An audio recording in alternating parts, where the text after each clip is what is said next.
பாரதியார் மறைவு குறித்து 103 வருடங்கள் கழித்து எள்ளுப்பேரன் பகிர்ந்த ரகசியம்.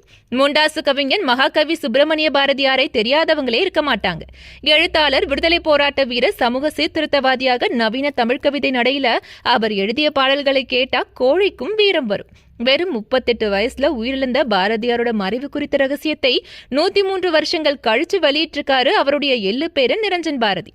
கவிஞரான இவர் திரைப்பட பாடலாசிரியராகவும் இருக்கார்.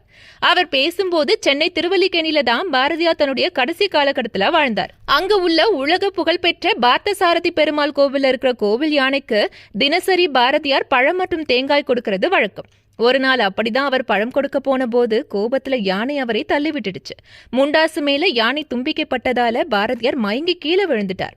ராயப்பேட்டை மருத்துவமனையில சிகிச்சை பெற்ற பாரதியார் பணிக்கும் திரும்பினார். 10 மாதங்கள் வரைக்கும் அவர் உயிரோடவே இருந்தார். இந்த சம்பவம் 1920ஆம் ஆண்டு டிசம்பர் மாசம் நடந்ததா சொல்லப்படுது.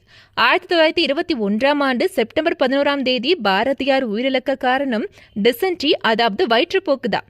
இனிமேலாவது பாரதியார் யானை மிதிச்சுதான் உயிரிழந்தாரு அப்படிங்கிற தவறான தகவலை பரப்ப வேண்டாம்னு உரிமையோட கோரிக்கை வச்சாரு பாரதியின் எள்ளுப்பேரன் நிரஞ்சன் பாரதி. இந்த உண்மையான தகவலை மக்களாகிய நீங்களும் முடிஞ்ச அளவுக்கு எல்லோருக்கும் ஷேர் பண்ணணும் அப்படிங்கிறது எங்களுடைய வேண்டுகோள்.